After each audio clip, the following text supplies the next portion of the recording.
ময়মনসিংহ ও ভোলা মুক্ত দিবস আজ ১৯৭১ সালের ১০ ডিসেম্বর মুক্তিবাহিনী ও ভারতীয় মিত্রবাহিনী যৌথভাবে পাক সেনাদের কবল থেকে মুক্ত করে ময়মনসিংহকে। মুক্ত দিবস উপলক্ষে ময়মনসিংহ শহরে বিভিন্ন অনুষ্ঠানের আয়োজন করেছে জেলা প্রশাসন ও মুক্তিযোদ্ধা সংসদ।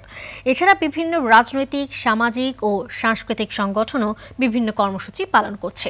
১৯৭১ সালের এই দিনেই পাকিস্তানি বাহিনীকে বিতাড়িত করে মুক্তিযোদ্ধারা হানাদার মুক্ত করে দ্বীপ জেলা ভোলাকে।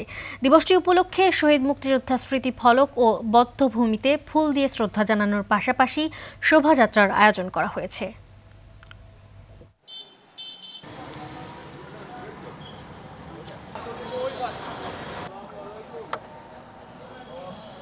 বছর শেষের খুশি নগদে হবে বেশি। নগদ পেমেন্টে নির্দিষ্ট ক্যাটাগরির কেনাকাটায় ৩০০ টাকা পর্যন্ত ক্যাশব্যাক।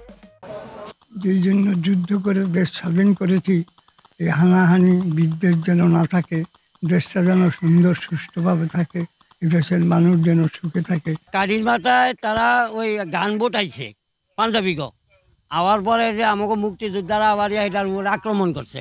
আমরা যথাযথভাবে এই দিবসটিকে মানে বিজয় দিবস মনে করে, ভোলা সাব ডিভিশনের বিজয় দিবস মনে করে আমরা এটা উদযাপন করি। বিজয়টি আমরা স্পর্শ করেছি। আমাদের একদিন পর জামালপুর মুক্ত হয়েছে, এভাবে টাঙ্গাইল মুক্ত হয়েছে, মধুপুর মুক্ত হয়েছে এবং আমরা জানি যে ১৬ই ডিসেম্বর বিজয় অর্জিত হয়েছে।